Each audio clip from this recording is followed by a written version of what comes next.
we're all born with certain traits like height or body type. It's in our physical DNA. And as someone who would like to grow taller, trust me, you're stuck with them. That's right. But the other traits you get from your parents, like the way you handle money or struggle with body image, well, those fall under the category of emotional DNA. But those can be altered.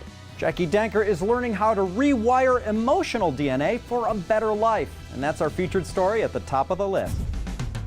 We all know we inherit physical traits like eye color and hair color, but you don't just inherit physical DNA, you also inherit your emotional DNA. That is, your patterns of thoughts, feelings, actions, inactions, the events that have cycled down through generations. We spoke with the author of Decoding Your Emotional Blueprint, Judy Wilkins-Smith, to learn about it.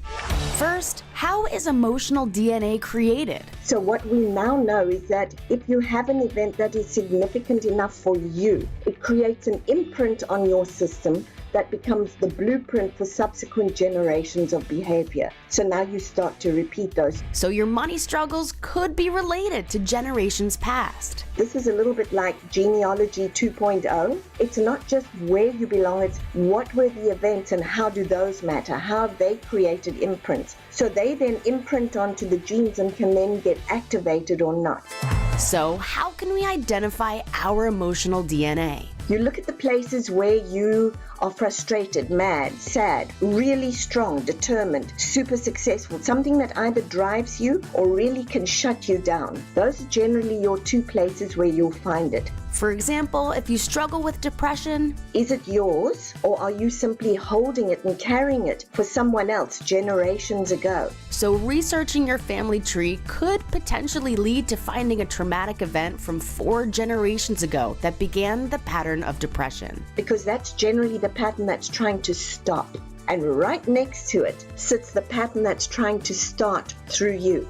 So what bugs us is the first half. The second half is, okay, what am I really wanting to do? What is my big heart's desire? I want to be happy. I don't want to be depressed like all of those women. Finally, how can we shift it? For example, patterns when it comes to money. You're going to write down everything that you feel, think, and do around money. But write it in your words, the exact language that you use. The next step you want to take is you want to say, who else in the family is like this? Where did it start from? And then the next one is to say, so what do I need to stop? What needs to stop with me? And then what needs to start with me?